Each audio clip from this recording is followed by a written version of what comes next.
നമസ്കാരം. ജീവകാരുണ്യ രംഗത്ത് Malakkara doctor A K. Cherian charitable ട്രസ്റ്റിന്റെ സേവനം മാതൃകാപരമെന്ന് പ്രതിപക്ഷ നേതാവ് V D. Satheesan. Malakkara saint Thomas ആശുപത്രിയോടനുബന്ധിച്ച് പ്രവർത്തിക്കുന്ന captain doctor A K. Cherian charitable ട്രസ്റ്റിന്റെ സൗജന്യ ശ്രവണ സഹായ വിതരണ പദ്ധതി സമ്മേളനം ഉദ്ഘാടനം നിർവഹിച്ച് സംസാരിക്കുകയായിരുന്നു അദ്ദേഹം. മുച്ചിരി മേലെണ്ണാക്ക് ബാധിതരായ 4000 കുഞ്ഞുങ്ങൾക്ക് സൗജന്യമായി ചികിത്സ നൽകാൻ കഴിഞ്ഞത് ആർദ്രതയുടെയും സ്നേഹത്തിന്റെയും ഫലമാണ്.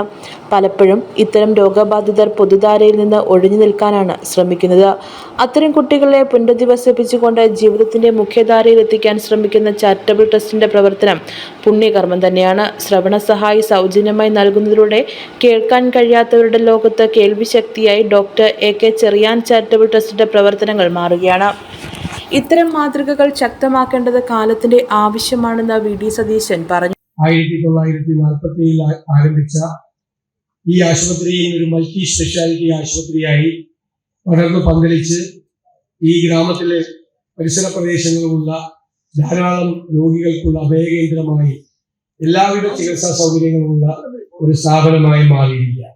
10 വർഷങ്ങൾക്ക് മുമ്പ് ട്രസ്റ്റിന്റെ ജീവകാരുണ്യ ചടങ്ങിൽ പങ്കെടുക്കുമ്പോൾ ചെറിയ സമയം കൊണ്ട് ഇത്രമാത്രം സഹായങ്ങൾ ജനങ്ങൾക്ക് എത്തിക്കാൻ ട്രസ്റ്റിന് കഴിയുമെന്ന് താൻ കരുതിയിരുന്നില്ലെന്ന് ശ്രവണ സഹായി വിതരണം ചെയ്തുകൊണ്ട് ആന്റണി എം.പി. പറഞ്ഞു. മറ്റുള്ളവരെ സഹായിക്കുന്നതിൽ ട്രസ്റ്റും ആശുപത്രി മാനേജ്മെന്റും അസൂയാവഹമായ സംഭാവനയാണ് സമൂഹത്തിന് നൽകുന്നത്.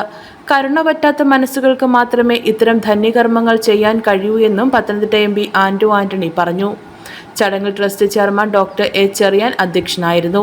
Cherukolpuzha Hindumatha Mahamandalam president PS. Nair, BJP. ജില്ലാ പ്രസിഡന്റ് വി.എ. സൂരജ്, ആറന്മുള ഗ്രാമപഞ്ചായത്ത് വൈസ് പ്രസിഡന്റ് എൻ.എസ്. കുമാർ, പമ്പാതീതര പഠന ഗവേഷണ സമിതി chairman Babu Thomas, Chengannur rotary club പ്രതിനിധി ഡോക്ടർ ജെ. ജയചന്ദ്രൻ എന്നിവർ സംസാരിച്ചു. സ്റ്റാഫ് സെക്രട്ടറി ജോൺസൺ കൂടപ്പുരയിൽ സ്വാഗതവും മാലക്കര സെന്റ് തോമസ് ആശുപത്രി ഡയറക്ടർ ഡോക്ടർ ചാർലി ചെറിയാൻ നന്ദിയും പറഞ്ഞു. ആദ്യ ദിവസം 20 കുട്ടികൾക്കാണ് ശ്രവണ സഹായി നൽകിയത്.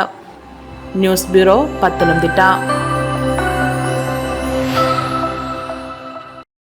Barcelona Fitness Studio, Bypass Road, Adur. See you.